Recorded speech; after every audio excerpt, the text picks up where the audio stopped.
I can see you. Thanks for being here. All right. Okay. So we are good, guys. Let's go ahead and share the screen. And we're going to talk about 3 things today. We're really excited. First, we are going to talk about lighting and all of the cool modifiers you guys use from MagMod in your lighting setups. We're going to talk about the new developed presets that you guys have come out with the great team over at Develop, Jeff and Ken. Mm-hmm. Ken's I just saw Ken like 2 days ago in New York, so he's gonna be mad at me that I stumbled on Ken. And then how you guys use Fundy Designer to tell the stories that you create with your lighting and Develop presets. And the Develop presets are awesome. The espresso is really good. Just like your espresso. The espresso. Yeah. I'm drinking espresso, using espresso right now. All right, so first we're going to go live, and the first section, this is going to be about 45 minutes total. The first section, we're going to focus on talking about your lighting setups. And time to start. And Laney and Erica are going to take turns talking about the lighting setup. So let's dive into Photo Mechanic, who's not part of this webinar, but you know they're about 5 miles that way down the road. I did know that. Oh, really? Well, I knew they were close by. Yeah. So good team. Okay, so let's go ahead. We're going to share the screen. We're going to go here, and then here we go. Here we are there. So I'm going to jump in. Can they see the screen now? They can see the screen now. Okay, cool. Yeah, so they can see the screen. So and you. Okay, cool. So I'm going to jump out. I'm going to let you guys go in. I'm going to start sharing. Do you want me to share this into the alumni group? Sure. You should let me, right? Because I'm a member. Sure. Yeah, okay, cool. I think if I just go. Yeah, let's just leave them minimized for now. Okay. Yeah. So hey everyone, I'm Erica. I'm Lanny. Lanny's scruffy, as you can see. He hasn't shaved in a while. And I forgot my makeup this morning. So we're both just real life here in front of you. Totally improvising this, but we're going to have fun with it. We have about 45 minutes. Yeah. So we're going to start off just with some very we're going to deconstruct some images for you, images in which we've used the MagMod modifier. Talk about our lighting. Talk about our lighting, which is actually really simple. We've got a really simple lighting setup that we used for the most part. We don't use the whole spectrum of MagMod modifiers. We mostly use the grid and the sphere, right? And the gels. Yeah. Those are probably the things that we use the most. We play around with other stuff as well. But the images that we're going to show you are either using the grid, the sphere, and in all cases we're using a gel. We're going to try to pack as much as we can to these 45 minutes for you guys. So we're going to jump right in. We really can only scratch the surface of what we have to share. So I'll just let you know now that like we're going to talk about the editing, but we only have about 10 minutes to do so. But we do an Editopia webinar that's 4 hours. And so you just can go into a lot more depth if you're exactly. So just let people know about that, because we will probably do another one of those later this year. Yeah. And then we also, with the lighting, same thing. We've got 15 minutes here.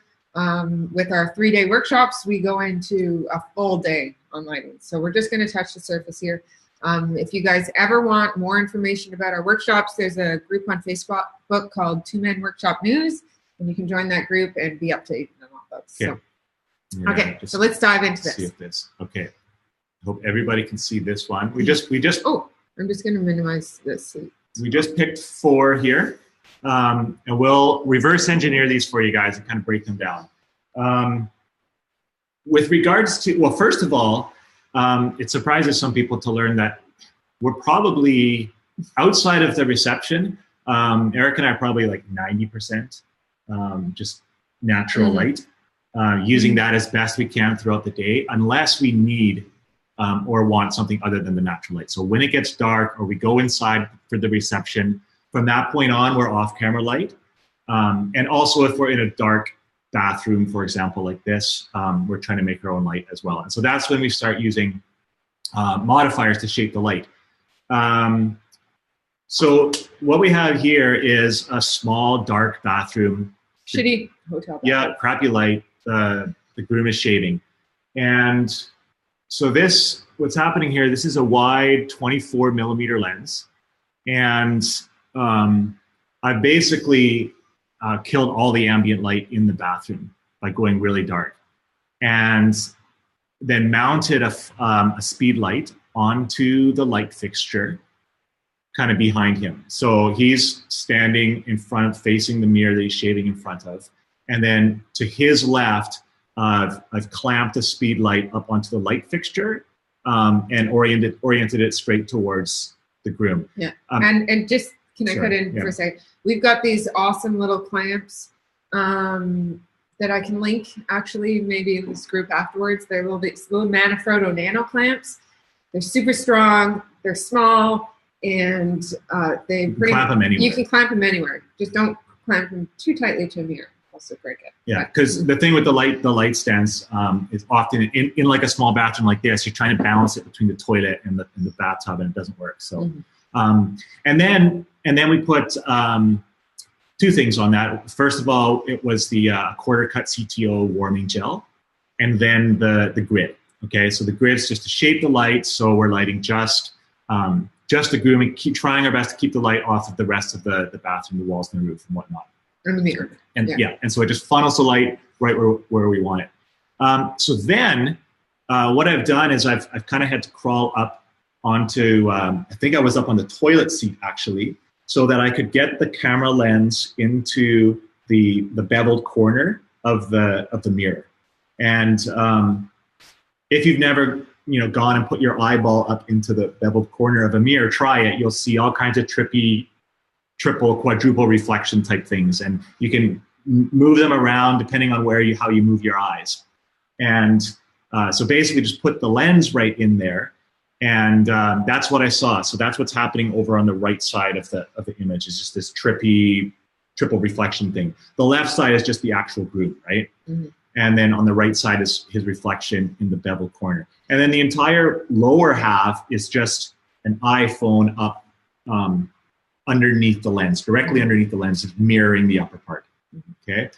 And basically what the MagMod does in this scenario is it takes the light that Lanny was using and turns it from lighting up the entire room to just lighting just what he wants, right? And the more grids that you stack on, the more fine-tuned your lighting is going to be. Yeah, because regardless of, in a small bathroom, any indoor environment, no matter how much you zoom your flash head, it's still like spray paint, right? And it goes everywhere. So that grid, we kind of think of it like it takes our spray paint and turns it into a fine-tipped paintbrush. So we can just add light only where we want it. Mm-hmm. Okay. So, any questions about this image before we move on? Will you hit us with questions that come in if they do? Yeah, so let's, just a second, let me hit here.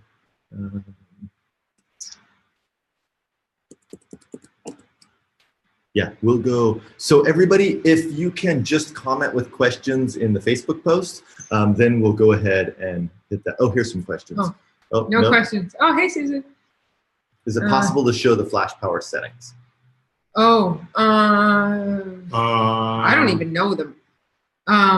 But it was probably in a scenario like this, you were probably 24 lens, probably somewhere around 2.0, ISO 1600. You're probably like 1/16 or 132. Yeah, but honestly, actually, that's maybe an important point to make, is the way that Eric and I light, and the way that we use off-camera flash is very much just to taste. And so more often than not, we couldn't tell you what our flash output power is at, because we never really look at it. We just look at the display and determine if we need more light or less light. And so we turn the flash up or we turn the flash down, like tasting soup, right? Yeah. Does it need more salt? And then we just turn the flash up. And our first exposure is always just where our flash was at the last time we used it. Yeah. Always. Yeah. So the settings were, intended to go really dark and kill all the ambient light in the room, and then just add as much flash power as we needed to bring our subject up to the proper exposure. Yeah. So one question here was, do you have a before after? But I just saw that. We're going to do some other before and after. Yes, when we get into the editing part, we'll show a whole bunch of before and afters. Okay, because unfortunately, we don't have access to all our raws right now. Here, important. Just click on it. Okay.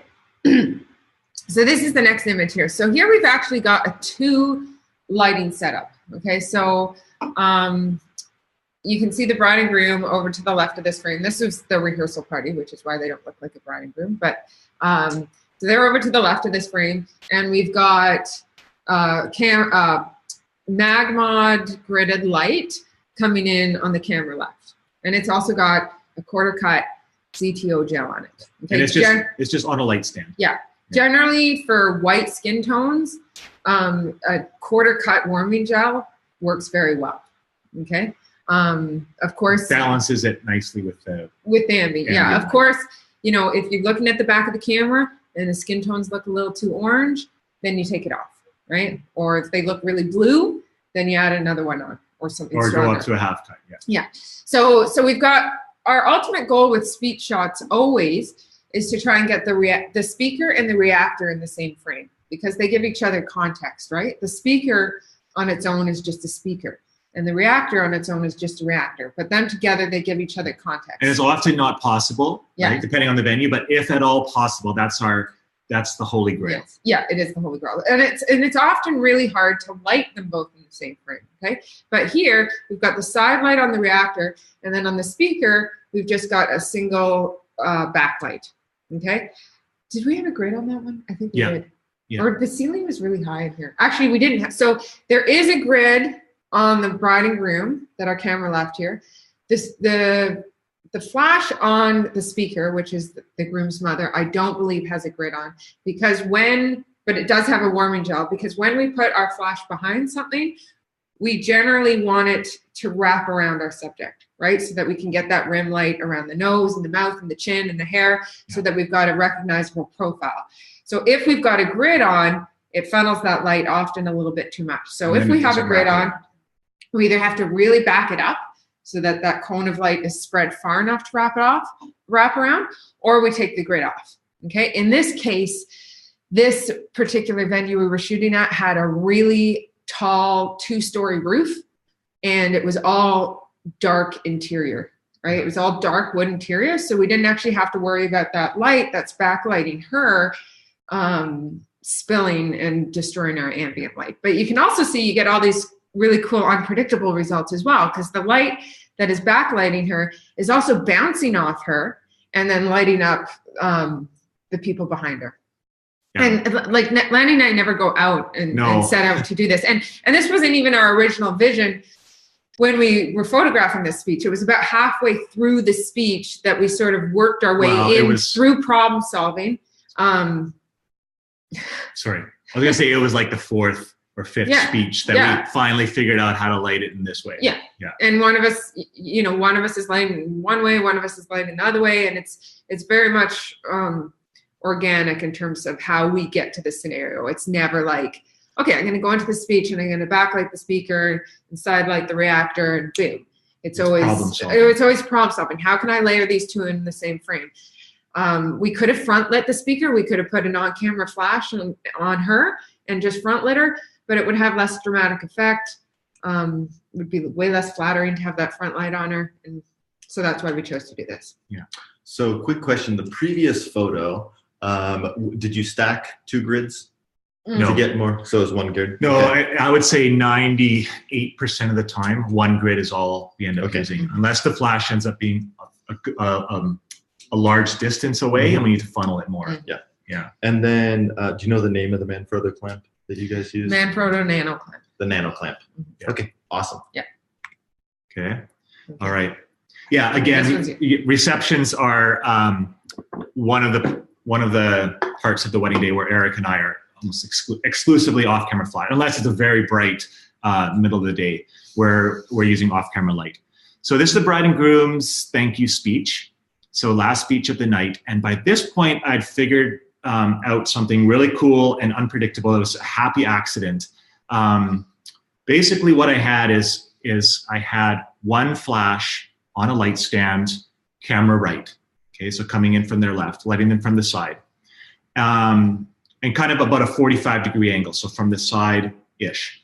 And then I positioned myself and my camera down right behind one of the tables that had lots of wine glasses and candles on it.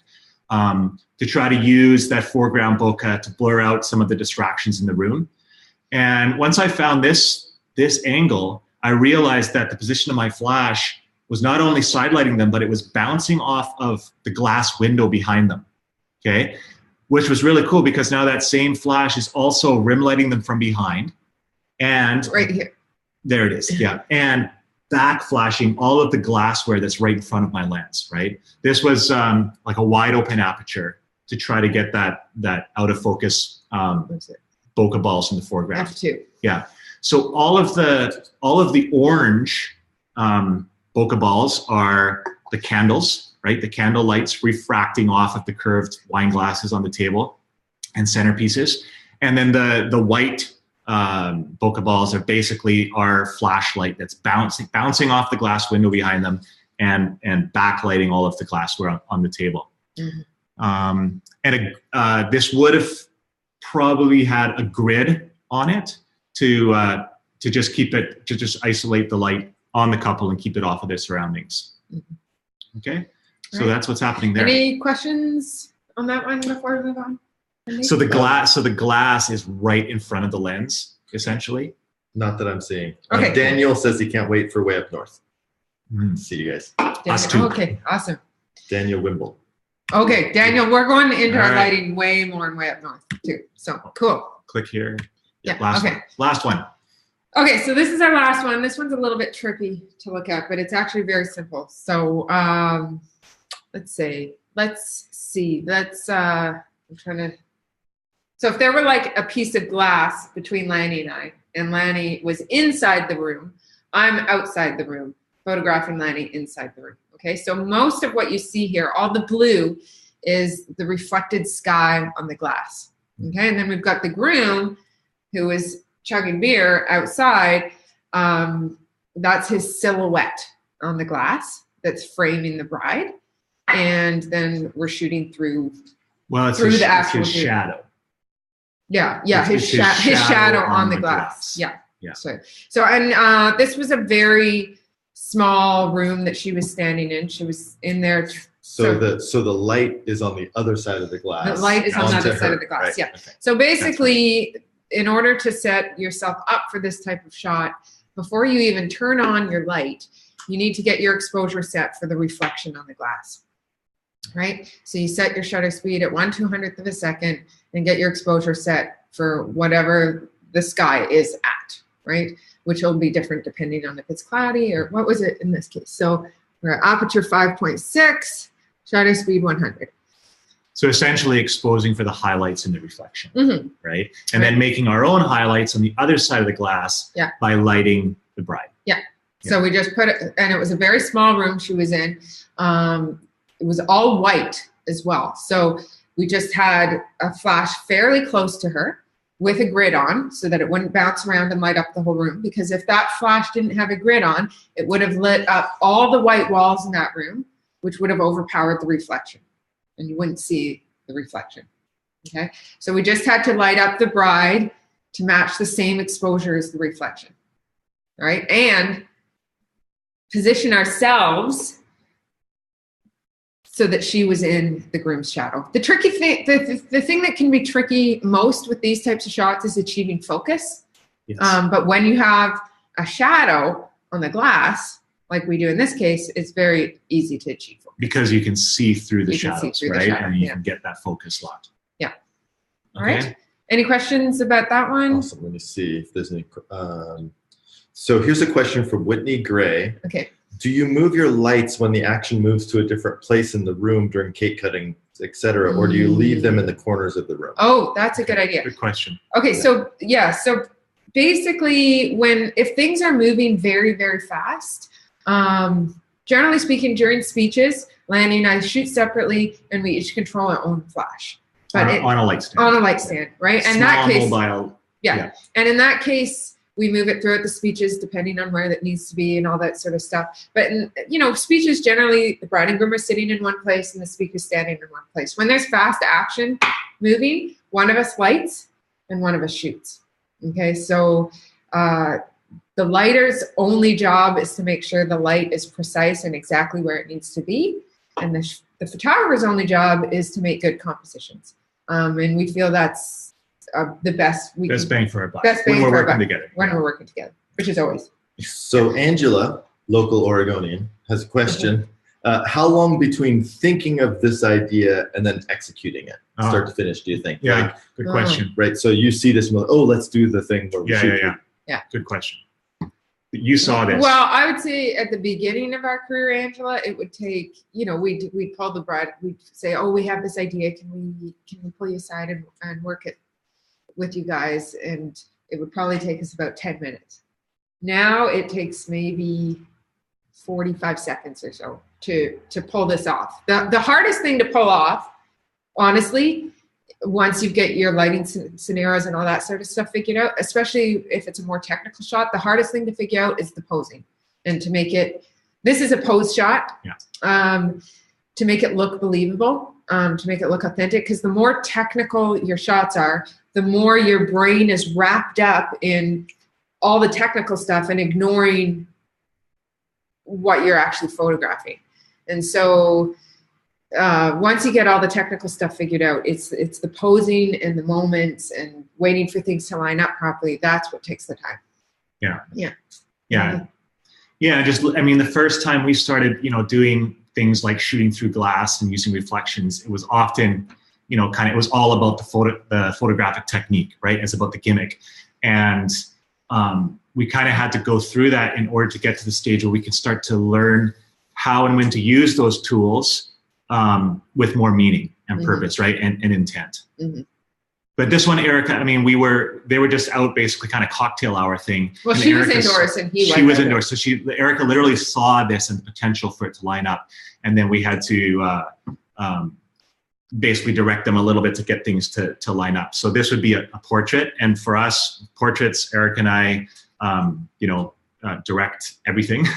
Outside of portraits, we don't direct anything. So we kind of take an entirely different approach. But because we were able to pull this off and practice the mechanics of doing a shot like this in a portrait scenario, we are able to do it with bride getting ready or with groom getting ready, or sometimes we've done this with cake cutting. We've done this in more uncontrolled scenarios, but only because we've practiced the mechanics in a more controlled scenario. Yeah, when Eric and I start learning new techniques or ideas, it often starts with the two of us practicing, figuring out how to execute it.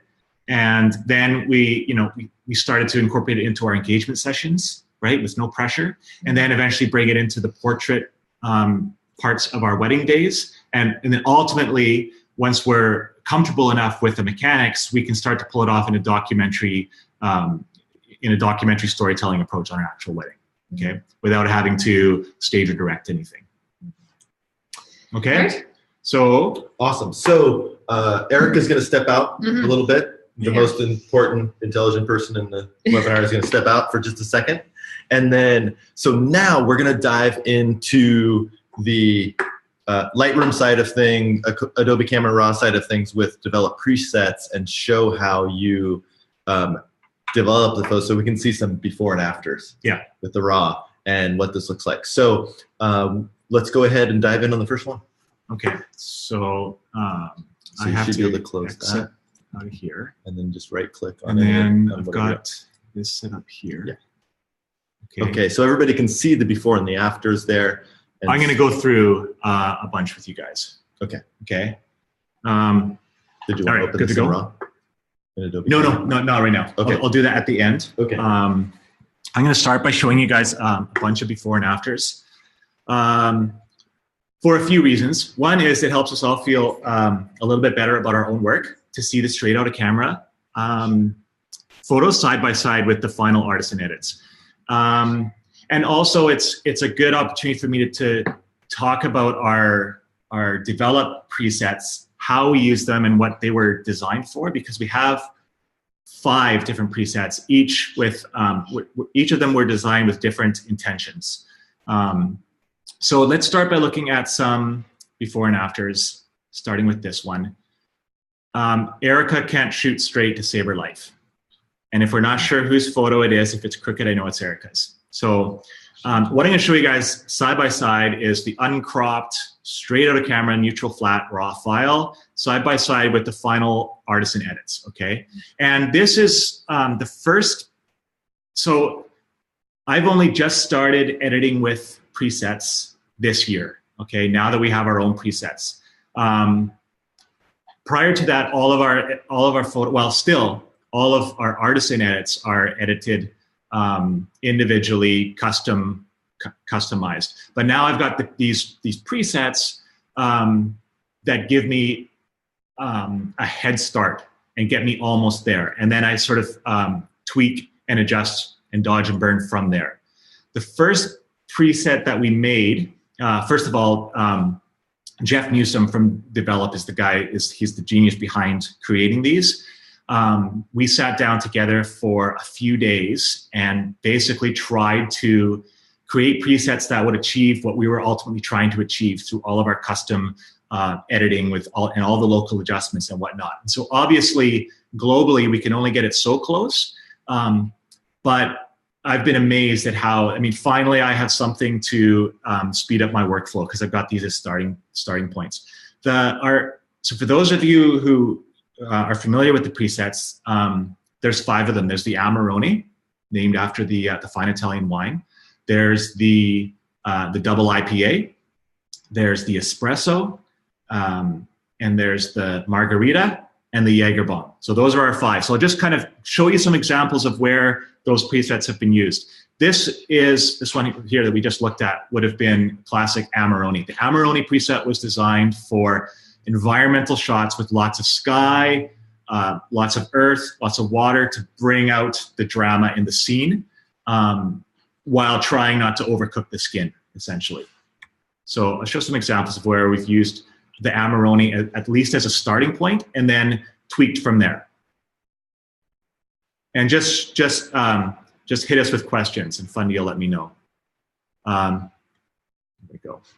So the Amarone's intention is to bring out the drama in the scene.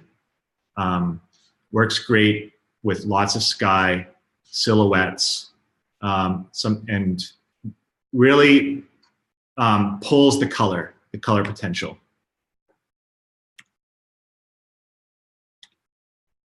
Okay. The best analogy that I ever heard to describe kind of post-production and kind of embodies our philosophy with post-production is as my friend Ben Chrisman, and he basically said, you know, with post-production, it's like you go to the Grand Canyon and to see the view, and the closer you walk to the edge, the better the view gets. It just keeps getting better, and the best view is right at the edge. The scene looks the best there, but if you take it one step too far, you totally kill it, right? And so taking it to that edge and then pulling it back a little bit. And we all have different edges, right? But it's hard to find that edge until you actually fall off. I think that's a great analogy for editing. Okay, so then the next preset that we made was the double IPA, and we made that one because we realized the Amarone, for a lot of images, especially the ones with more skin tones, it was overcooking the skin. And so images where the skin is more prominent, we created this new preset called the double IPA, and it's kind of become our go-to color preset. Okay, so here's some examples of where we've used that and then tweaked. Oh, there I am. Now I'm gone.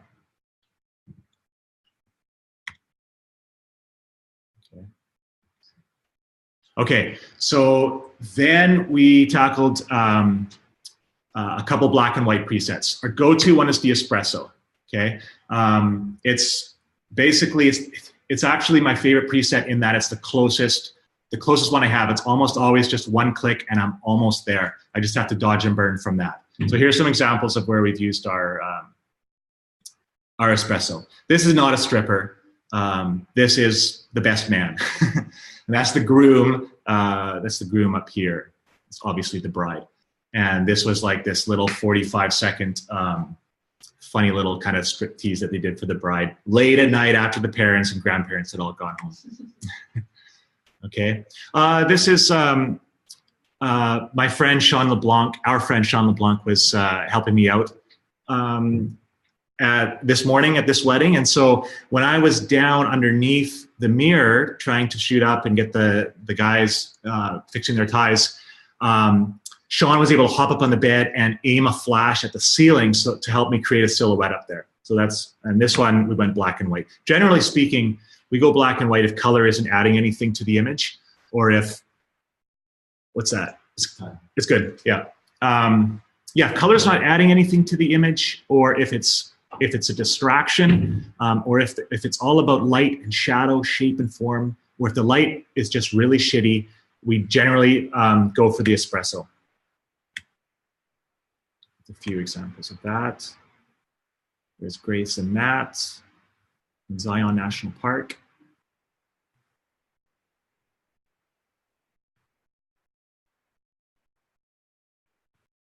This is just really trippy, shooting through glass. The venue is just all glass where these guys were getting ready, and multiple reflections upon reflections within multiple layers of glass. Okay. So the espresso, and then probably a little bit of adding clarity to bring out the texture and the tattoo and the water on his skin. And then you can see there's also been some cloning up top there with those branches. Okay, and then just shifting from the dodging and burning. We've got, so with our presets, we now have our own dodge and burn brushes. We basically use those to help get the eye where we want it to go. Okay, another one. Somebody asked me the other day, how do we decide when to tilt a crop? And it's the same as when we decide to tilt our camera. It's generally to include or exclude something from the frame, or when it just feels like it makes a more balanced composition. Okay, so this tourist is gone. We're going to go black and white with the espresso. Crappy light, crappy hotel, black and white. And dodging and burning. Okay, another black and white. Couple more black and whites. Black and white with some straightening too to get those lines vertical. Oh, that one's okay. Yeah, there's the crop. That's the espresso, basically just the espresso preset. That's the espresso preset with some extra punch added. Okay, and just trying to pull out the texture in the sky. Okay, so then we made a second black and white one. It's called the Jaeger Bomb. It's very similar to the espresso, but it has some extra punch and extra clarity for the dance floor. It was the preset that the black and white preset that we designed for the dance floor when we're using off-camera light. I'm gonna roll through these real quick so I can kind of show you a quick sample edit.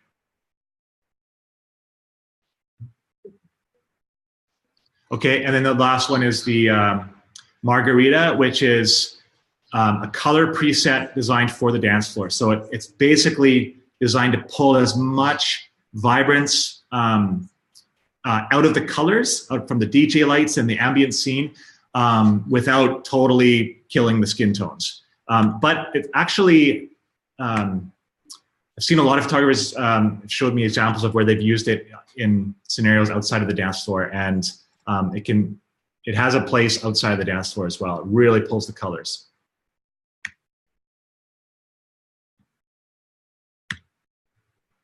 All right, and a little bit of, that one's obviously had some color balance shifting as well in the post. And there we go, I think that's yeah. So now if I want to open. Can I say that it makes me feel better as a person when I see some of your befores look like crap? Yeah, exactly. I feel much better about myself now. All right. True. Okay, that's just what I'm willing to show you. Okay, so now I was just gonna open a couple. I'll open this one first. Edit with.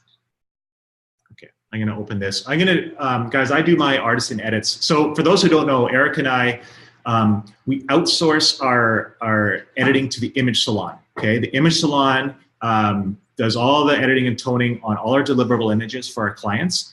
And then Eric and I select the quintessential images from each wedding, and we do our own artisan edits on those. Okay, so that's kind of, and so because I'm only editing 50 to 100 images per wedding, I'm doing a lot of that in Adobe Camera Raw, which essentially is under the hood, it's the exact same thing as Lightroom, right? It's only the interface that's different. And so just so you know, when I'm doing my artisan edits, I'm often working with smart object layers back and forth between Camera Raw and Photoshop. I don't obviously have time right now to explain that process. It takes me about 4 hours to dive into it in the Editopia webinar. But for now, I'll show you kind of how we're implementing the presets. So for this one, usually the first thing I'll do is I'll correct the exposure, overall exposure in the ballpark-ish. And then come over to the preset, and this one, we're gonna go black and white. So we're gonna do the espresso, and then I might just tweak I've got all the develop, Photoshop just crashed. Let me open it again. Photo with Photoshop. What is it?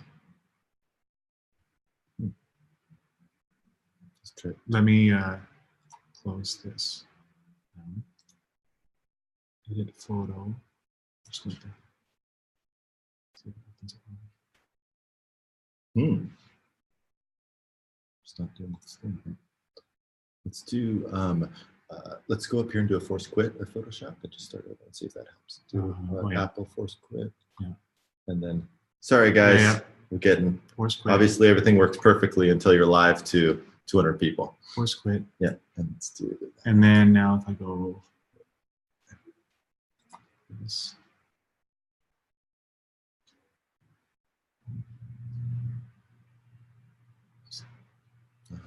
Yeah, click this here and then accept.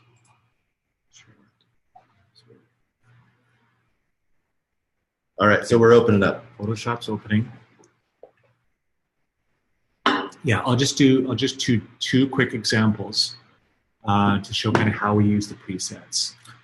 So while this is opening, what are you gonna do after this webinar?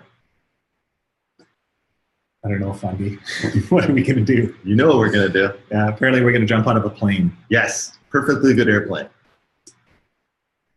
Okay. Why is this not opening? It was opening just before, right? So go File, and then go. Is there a camera raw? Open camera raw. Go Photoshop here. What is this now? Why don't I just quit Photoshop? Go image. No. Just, let's go File Open. Let's go File Open, and then let's go back to that. Yeah. It was this one DVLP 79. So then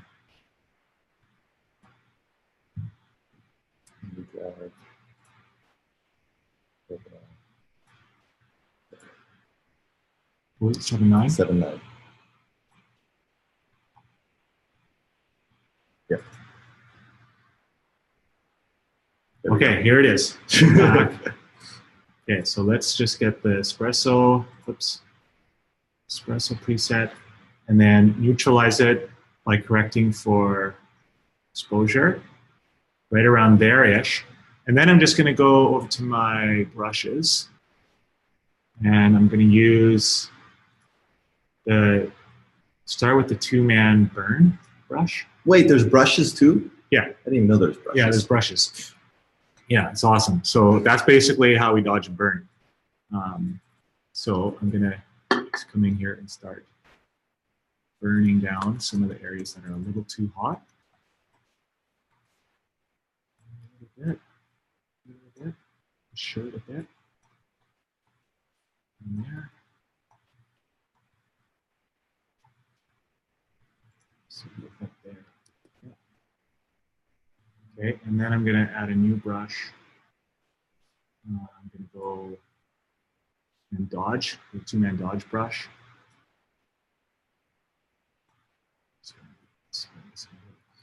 And just for those of you out there that were never in the Lightroom, so dodging is lightning and burning is darkening.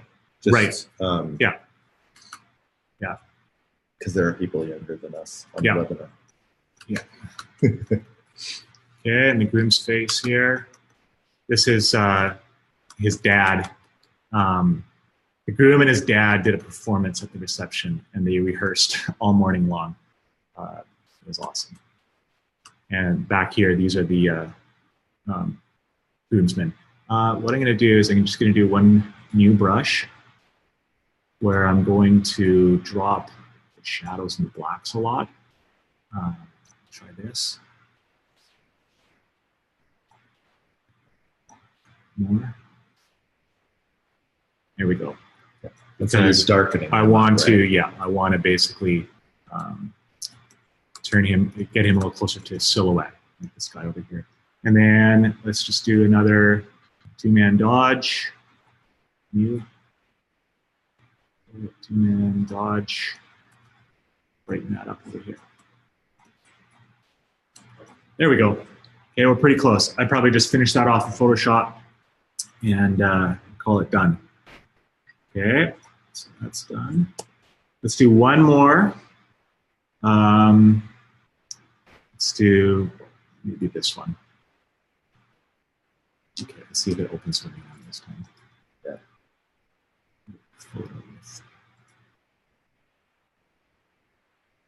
Yes, that works there it is. Fine. Okay, so let's just use this as an example to see kind of the presets side by side and what effect they have. Overall exposure-wise, it's about where I want it. So let's start with the Amarone. Yeah. Yummy. Yeah. Brighten it up a bit. Somewhere in there. And I might warm it up a bit. So the real power of the presets is when you start tweaking and playing around from there and then adding your own local adjustments. For example, I'd probably dodge up the reflection a little bit and maybe burn down some of the hot part spots in here. Okay, let's compare. Let's try the double IPA. Yeah, I don't like that on this photo. I don't like that one as much as the Amarone. Okay. So for my experience, and correct me if I'm wrong, I feel like the double IPA is a great out-of-the-box one-click when that's our go-to. There are like people's faces in the photos, and it's just that general bride and groomer in the photo. Yeah, portrait. That's our go-to, and the Amarone is like if I think I can get away with that. Yeah. Right. And the espresso, like for me, that's right there almost. Again, I would just dodge up the reflection a little bit. Why don't we do that just real quick? Let's dodge. Two-man dodge brush.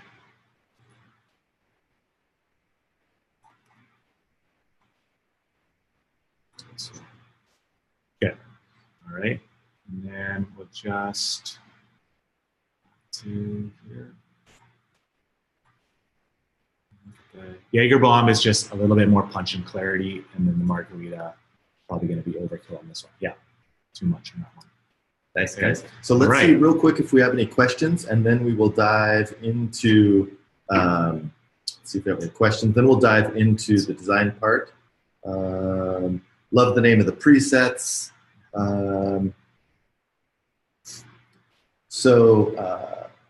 Angela asked if you're applying these presets to all the photos or just select ones. And with Erica, we answered offline that yes, applying to all is a starting point, and Image Salon does most of the edits. Yeah. And then the artisan edits that you work on, apply the preset and then go from there. Exactly. Yeah. Perfect. Awesome. Okay, so let's go ahead. We're going to kick Lanny out. He's going to get ready to jump out of an airplane, which we're going to do together. And we're going to video that too, guys. So I think that might be better than the webinar even. All right, so now we're going to bring in Erica. Would you like to sit on the right or the left? Doesn't matter. Okay. Are you going to use the mouse or just the... I'll just use the trackpad. Okay, so let's go. I'm going to go ahead. We can exit out of Photo Mechanic and Photoshop, right? Yeah.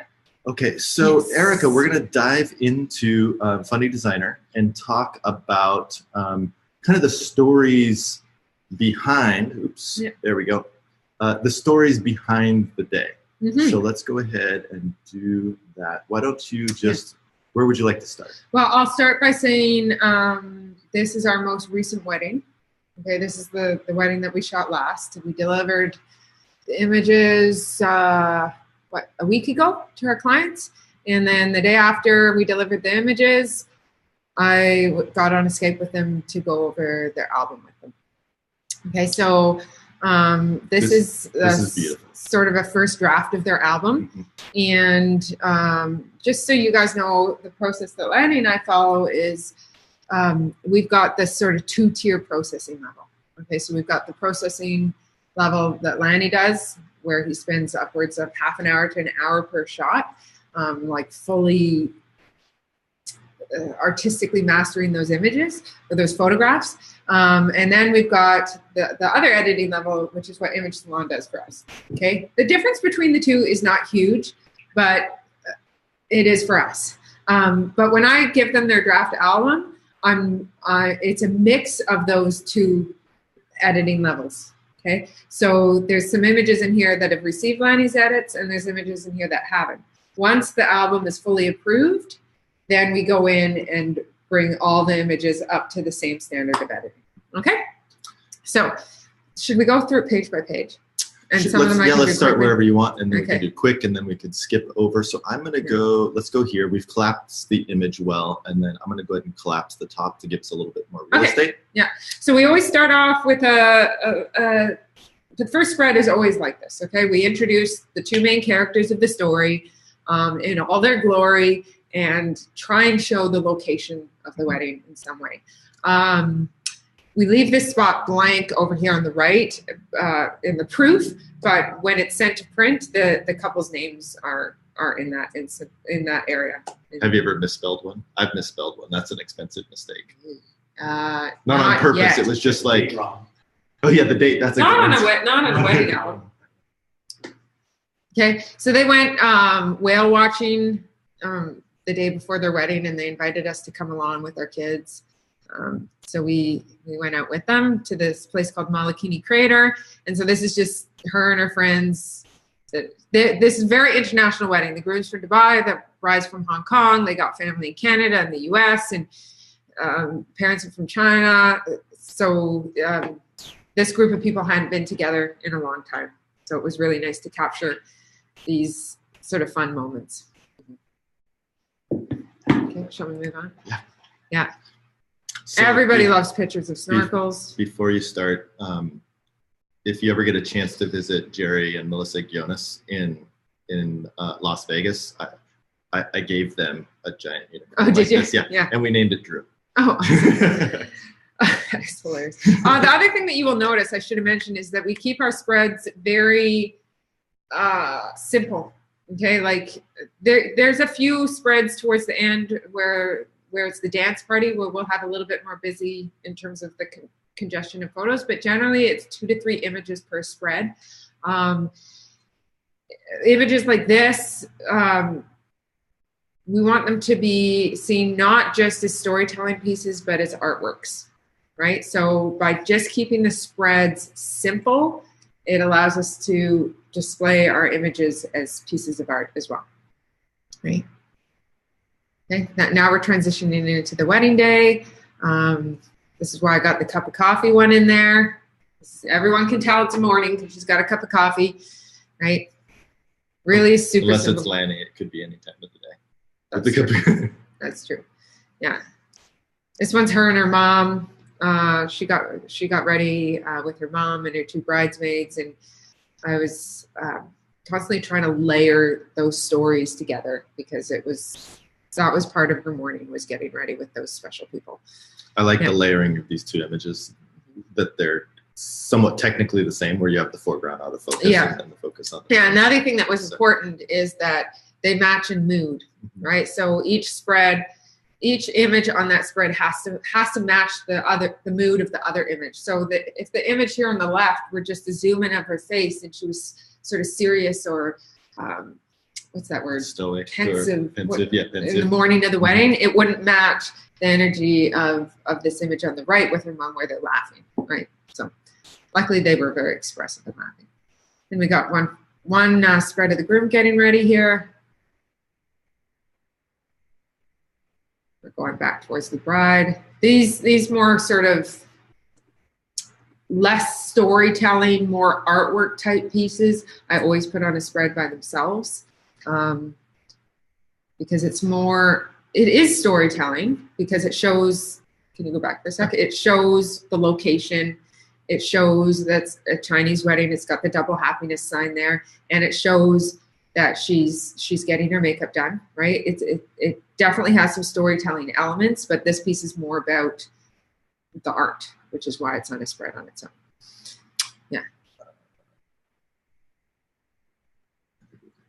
We can answer that one offline. Yeah, I'll answer those. Well, I can answer them after. But then, yeah. They they did door games, which is a really fun tradition, where the groom and the groomsmen have to do all these things that the bridesmaids make them do before they see the bride, including waxing their legs. Oh, jeez. Right? And so the bride is in the other room here. As you can see, she's watching on the iPhone with FaceTime. Right? Here's an example of an image on the right that has not been processed to the same extent as the image on the left. And in fact, it was processed as a color image, and I just used Fundy Designer to change it to black and white, just for the purpose of this proof. And when the album gets approved, then we go in and we give that image the same attention as the image on the left and make them match each other. And they meet each other. This bride's father is known never to smile. Nice. She told us that. Right, tea ceremony.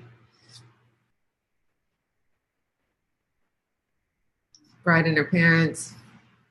He's not smiling. He's not smiling. No. Interesting. Yeah. This is when they feed each other dumplings. And, you know, it's interesting because I always try and keep all spreads either color or black and white. But in this case, I made an exception. Yeah. There's always exceptions to the rules. Yeah. And I needed that image on the right in order to give context to the image on the left, right? The image on the left only really makes sense with the context of the image on the right. And another thing too is that now that we're in color, when we flip the page, it matches into that red. Oh, so it's a there you nice go. flow, right? There you go. Yeah. Getting makeup done. Changing dresses again.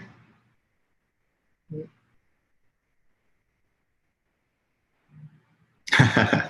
And then this is sort of one of those transition images, right? So they're going from getting ready now to the ceremony.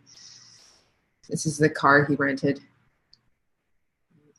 Looking down the aisle. He's almost smiling. He's almost. Almost. This is my favorite picture of him down here. Look at his face. It's awesome. And Brian Grimm loved that one as well because it's just so him, right? So is Lanny getting really close? Now, can I ask what's going on here? Because I've been chastised by Lanny for not showing photos that were not 3:2 ratio. But this album has quite a few squares in there. It's got a few squares. Are things changing? With certain images, it works, right? But usually our albums are entirely 2:3 aspect ratio. Yeah. Usually, there are a few squares in here that work with that. Yeah. I'm shocked. You should be. Yeah. And Lanny didn't explode either when we talked about that. So, he didn't. He survived. Right. Transition. And. Just Maui'd. So it was This was her choice. Actually, I didn't even have this one in the album, but she really wanted to put this one in, which is fine by me. Yep. Yeah. Okay, then we go into portraits. We got a lot. We had a day after session with this couple, so we have quite a few portraits here. Oh, I love that. And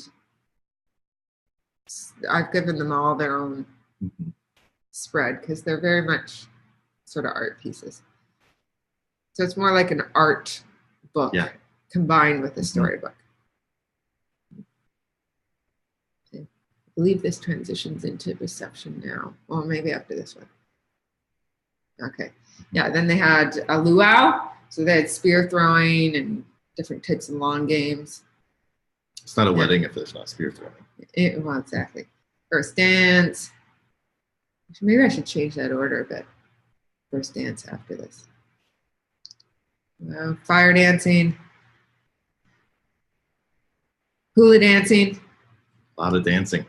Yeah. I would be intimidated as the groom with this guy out there. I know, he's pretty muscular. And these shots, you know, like they're very sort of standard. There's nothing special about the shot for us as photographers, but the bride and groom love this shot because it's everybody at their wedding that partook in this luau, and it's an important part of the album for them. Speeches. And then as you can see, up until this point, we've had like 2 images per page, I think. That's it. Yeah, and then there was one with 3. There was one with 3. Yeah.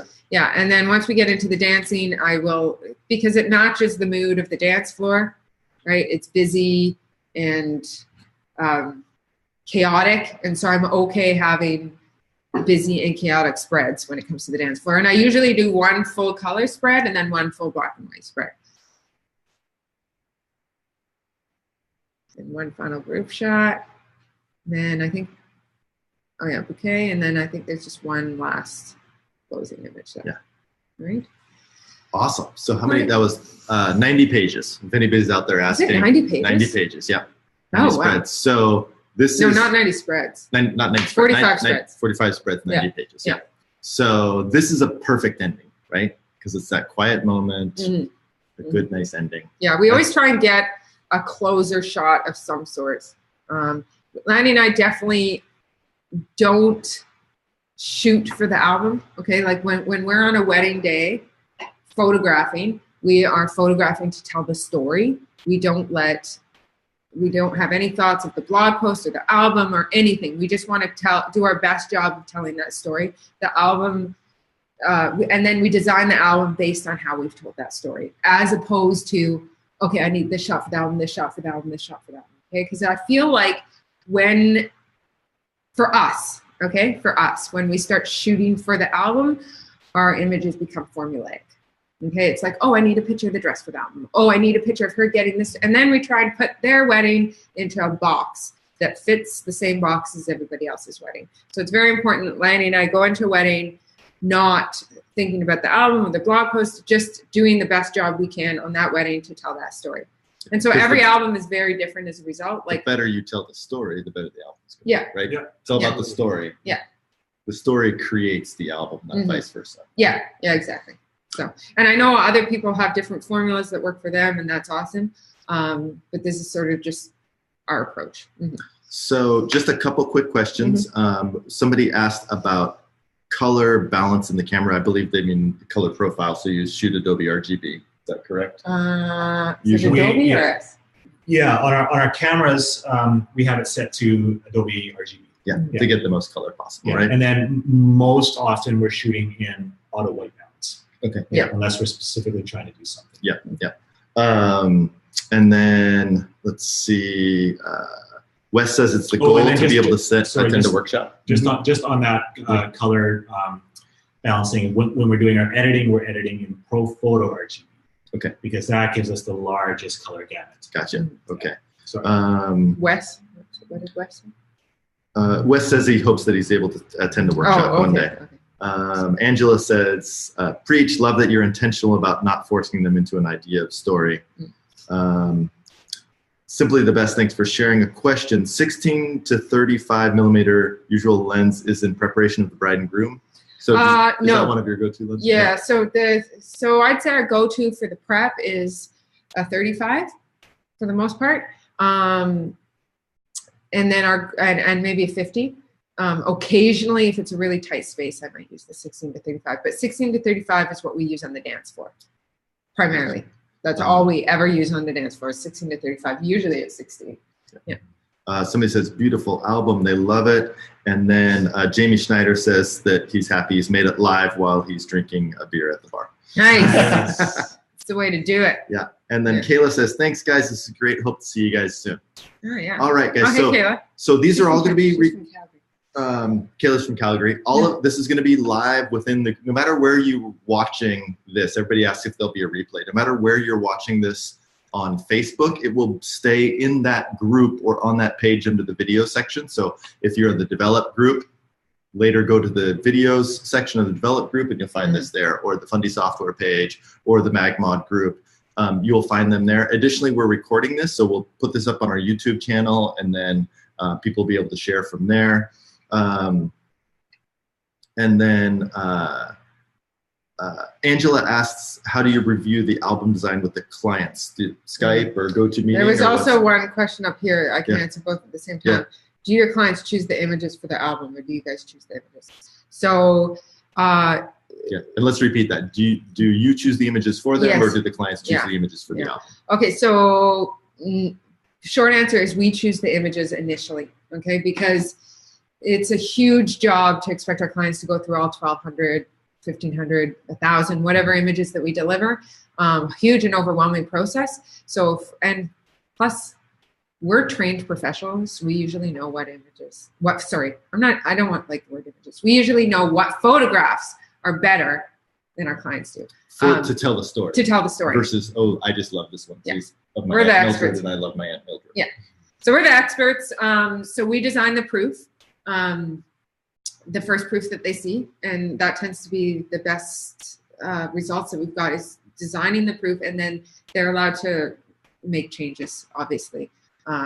You know, if Aunt Mildred is really special to them, I want Aunt Mildred to be in the album as well. So they are allowed to make changes, but having that starting point for them to go off is really helpful. And then Nick Gionis, a legend in his own right, is asking, how do you respond to clients who try to cram more images in a spread? Basically, what I do, like if they've said, listen, I want you to add this image, this image, this image. If they've made a change, any kind of change, whether it's too many images in a spread, too few images in a spread, images that don't go well together, I'll make the change that they've requested, but I'll also do 2 additional spreads or 1 additional spread of what I would recommend. Like, you know, this would really be better split into 2 spreads. I've included those 2 spreads for you to take a look at, and it flows better for this, and this reason. But charging per photograph versus per spread also helps. We just started charging per photograph instead of a spread. Makes a huge difference. Yeah, and it also does, but now we have the opposite problem. Now we have them taking out images and the stories. So we haven't quite found. Fundy will know more about that than us, but we started charging per an image instead of a spread, so it's like $40 an image. But now we've got the story becoming too thin. So we're working on that. Yeah, it's always a work in progress. Yes. All right, guys. Yeah. Well, we have to go because we have to go jump out of an airplane. Erica hasn't committed yet. I don't think.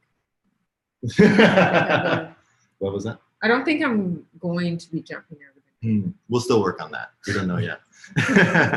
So we're gonna go. So hopefully you'll see Lanny and I again. Yes. Hopefully. But thanks so much, guys. And then keep the questions coming, and we'll all pop back in and ask the questions offline on Facebook as they come in. Can I say one last thing for those watching? Yeah. I'm very, very bad at promoting myself. Lanny does all our promoting. But Mary and my friend Calandra would kill me if I didn't mention this. Plus, I should mention it because I really believe in this. Yeah. I run a conference called Real Life. It's a photography conference for female and non-binary photographers, basically anybody but males. Yeah. And if you want to know more about it, it's reallifeconference.com. Yes, and please go. It's amazing. We're one of the sponsors. Yes. Ali will be going and joining. An amazing, amazing conference. So please join. Go see it. Yeah. If you're a female photographer out there or non-male photographer out there and want to go see the best conference dedicated to just you guys, that's the one. All right. All right, guys. We'll see you later. Fundy. Thanks, everybody. See ya. That's not too bad. Oh, we're still live. We're still live. We're still